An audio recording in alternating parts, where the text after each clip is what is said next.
নমস্কার বন্ধুরা, আজকে যে রান্নাটা নিয়ে এসেছি এটাও খুব টেস্টি। চলো রান্নাটা কি দেখে নিই। এখানে নিয়ে নিয়েছি বেগুন, পটল আর আলু, এই দিয়েই হবে আজকে ভাজা। খেতে দুর্দান্ত লাগে। আর সাথে রেখেছি বেশ কয়েকটা কাঁচা লঙ্কা আর রসুনগুলোকে কুচি করে কেটে নিয়েছি।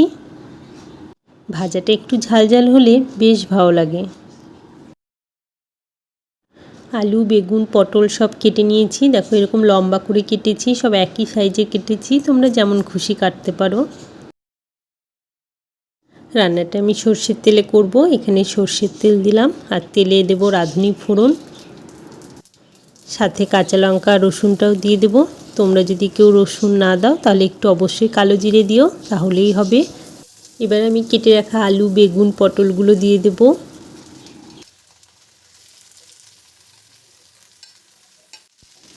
একটু তেলের সাথে 1 মিনিটের মতন ভেজে নেব।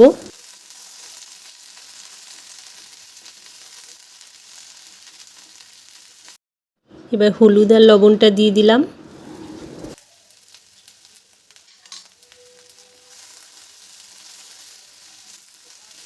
এক মিনিট ঢাকা দেব।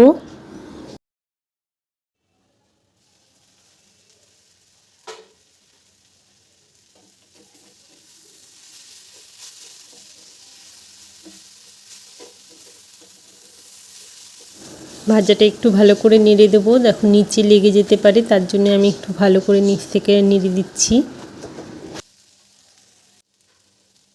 সামান্য জল দেব, ভাজাটা ঢাকা দেব না, এইভাবে একটু 2 মিনিটের মতো নাড়বো। আলুটা যেটুকু সিদ্ধ হবে, বেগুন আর পটল সিদ্ধ হয়ে গিয়েছে।